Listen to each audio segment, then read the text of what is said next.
చాలా petrol బంకుల్లో diesel అనేది దొరకట్లేదు.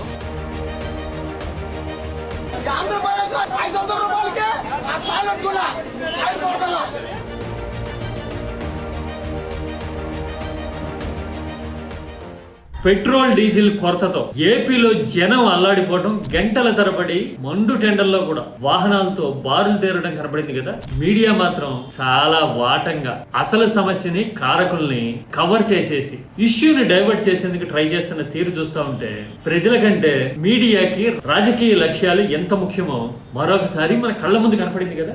ఆఖరికి బంకుల్లో నో స్టాక్ బోర్డులు కనపడినా కూడా రాజకీయ కుట్ర ఉందా అని కొన్ని ఛానళ్లు చర్చ పెట్టడం చూసాం. అవ్వా అని దేంతో నవ్వాలో తెలియని పరిస్థితి కదా. ఆ తర్వాత ఇవాళైతే అసలు పెట్రోల్ డీజిల్ మంటల పాపం ఐఓసీఎల్దే అని ఈనాడు ఫ్రంట్ పేజ్ లో రాయడం చూసిన తర్వాత అక్షరం అక్షరంలోనూ రాజకీయాన్ని రంగరించి మీడియా ఎంతలా పాకులాడుతా ఉందా అని చాలా డిసప్పాయింటింగ్ గా, డిస్గ్రేస్ఫుల్ గా అనిపించింది సిచ్యువేషన్ కదా. ఇలా రాస్తే ప్రతి విషయంలోనూ రాజకీయం చేస్తే ముందు ముందు పరిణామాలు ఎలా ఉంటాయి, ఎవరికి నష్టం? డీటెయిల్ గా చూద్దామా. జనం హాహాకారాలు వినపడుతూ ఉన్నా, కనపడుతూ ఉన్నా గానీ మీడియా ఇలా నంగనాచి రాతలు, చర్చలు ఎందుకు పెట్టినట్టు? రాజకీయం చేయకుండా, జనం కళ్ళకు గంతలు కట్టకుండా మీడియా సర్వైవ్ కాలేదా?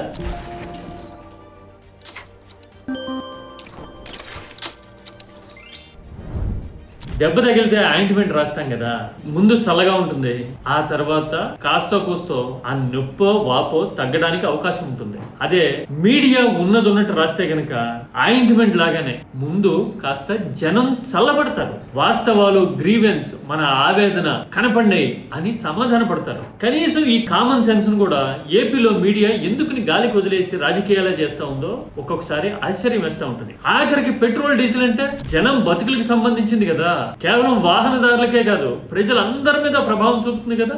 ధరలన్నీ పెరిగిపోవడం చూస్తున్నాం కదా. 100 రూపాయలు తీసుకునే ఆటోలు ఇప్పుడు 250 వరకు వసూళ్లు చేయడం మనందరికీ అనుభవం అవుతోంది కదా. ఇలాంటి సమస్యల మీద కూడా రాజకీయాలంటే అసలు బంకుల ముందు నో స్టాక్ బోర్డు ఎవరు పెట్టారు, రాజకీయ కోణం ఉందా అని చర్చలు పెట్టడం ఏంటి? ఇదంతా సిగ్గుమాలిన రాజకీయ దిగజారుడుతనం కదా. మీడియా ఇంతలా ఆరాటపడాలా? అసలు కారకులు ఎవరు అని తెలియాలంటే ముందు అసలు సమస్య ఎక్కడ మొదలైంది, మూలాలు ఎక్కడున్నాయి, ఎప్పటి నుంచి సమస్య ఉంది, ఎందుకు పరిష్కరించలేకపోయారు అనేది తెలియాలి కదా.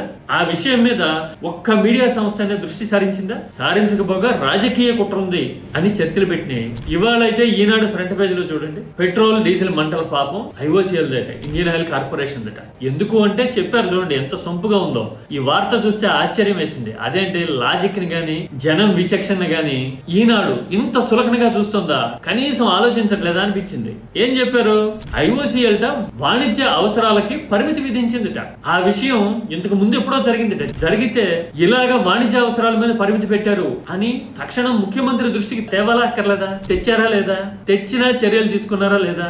ఒకవేళ ఐఓసీఎల్ పరిమితి విధించినా కూడా ఆ పరిమితి విషయంలో నెగోషియేట్ చేసి కేంద్రంతో చెప్పించి పెట్రోలియం శాఖతో మాట్లాడి, డబుల్ ఇంజిన్ కదా మన ఇంజిన్ లో డీజిల్ పెట్రోల్ లేకపోతే ఆ డబుల్ ఇంజిన్ లో రెండో ఇంజిన్ కేంద్రంతోనే కదా మాట్లాడాలి. మాట్లాడి పరిష్కరించాల్సిన బాధ్యత ఎవరిది? చేయలేకపోతే కనుక వైఫల్యం ఎవరిదనాలి? మరి ఇక్కడెందుకు ఐఓసీఎల్ ని తీసుకొస్తా ఉన్నారు? మనోళ్ళది కాదట, వాళ్ళదే తప్పట అనుకోవాలనే. పైగా పౌర సరఫరాల శాఖ అధికారులు స్పందించలేదట. పౌర సరఫరాల శాఖ అంటే ప్రభుత్వంలో ఉన్న 33-34 శాఖల్లో ఒకటే కదా. అంటే ప్రభుత్వం స్పందించలేదనే కదా అర్థం. స్పందించలేదంటే తప్పెవరిది? మనం రియల్ టైం గవర్నెన్స్ అంటూ ఉంటాం, హార్డ్ వర్క్ కాదు స్మార్ట్ వర్క్ అంటాము, నిమిషాల్లో అన్ని చర్యలు తీసుకుంటామని చెప్తూ ఉంటాం కదా. మరి ఇలా చెప్పే ప్రభుత్వంలో రోజుల తరబడి జనం అల్లాడుతూ ఉన్నా గానీ, రైతులు డీజిల్ దొరక్క పంటలు ఎలా కోయాలో తెలియని పరిస్థితిలో ఉన్నా గానీ, ఆక్వా రైతులైతే ఇంజన్లు ఆడక అల్లాడిపోతూ ఉన్నా గానీ స్పందించకపోతే ఆ తప్పు ఎవరిది? ఫెయిల్యూర్ ఎవరిది? ఎక్కడ లోపం ఉన్నట్టు, ఎవరు పని చేయనట్టు? ఈ విషయాన్ని కదా చర్చించాలి. పైగా ఇదే ఈనాడు కదా పోయిన బుధవారం రాసింది రైతులకు డీజిల్ దొరకట్లేదని. ఆ లెక్కను చూసుకున్నా గానీ ఒక 4-5 రోజులు గ్యాప్ ఉంది మధ్యలో. ఈ మధ్యలో ఎప్పుడో ప్రభుత్వం దృష్టి సారించినట్టు గానీ, సమీక్షలు చేసి కేంద్రానికి లేఖలు రాసి ఒత్తిడి తెచ్చి కొరత నివారించేందుకు అడుగు వేసినట్టుగానే అనిపించలేదు కదా. ఆ విషయాన్ని చెప్పకుండా ఇలా డొంకతెరుడిగా అటు తిప్పి ఇటు తిప్పి ఆకాశం మీద రాళ్ళిసినట్టుగా ఐఓసీఎల్ దే బాధ్యత అని చెప్తే అర్థమేంటి? అసలు మీడియా ఎంతలా ఎందుకు మాట్లాడుతోంది.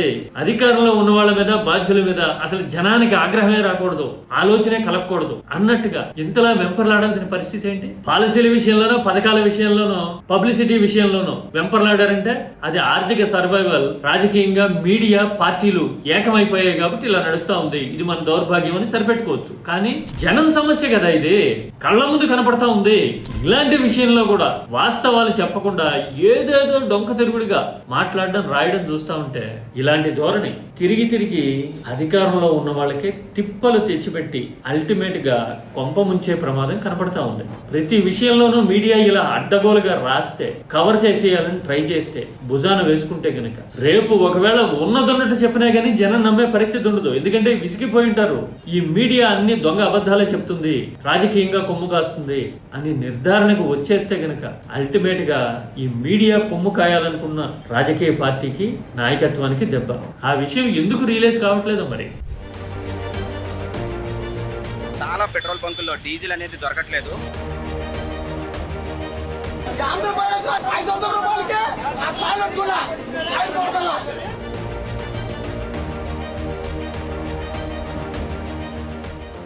వాళ్ళ రేపట్లో సోషల్ మీడియా రాబట్టి, జనం సమస్యలు కనపడుతూ ఉండబట్టి ఆలోచన గలవాళ్ళు ఎప్పటికప్పుడు న్యూట్రల్ గా, నిష్పాక్షికంగా, సబ్జెక్ట్ ఓరియంటెడ్ గా వాదన వినిపిస్తుండబట్టి చాలా మందికి అవగాహన వస్తా ఉంది. కానీ ఒకవేళ సోషల్ మీడియా లేకపోయింటే గనక ఈ మీడియా ఎలాగా అసలు వాస్తవాల్ని దాచేసి, ముసుగేసి జనం కళ్ళకి గంతలు కట్టేది అని తలుచుకుంటేనే భయం వేస్తుంది కదా. మీడియా ధోరణి ఎలా చూడాలి? ఏపీకి ఎందుకు ఇలాంటి దౌర్భాగ్యం? కామెంట్ సబ్జెక్ట్ ఓరియంటెడ్ గా చేయండి, పార్లమెంటరీ లాంగ్వేజ్ మాత్రమే వాడండి.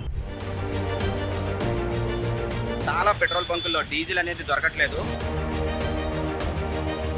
ఆంధ్రప్రదేశ్ 500 రూపాయలకే ఆ పాలన కూడా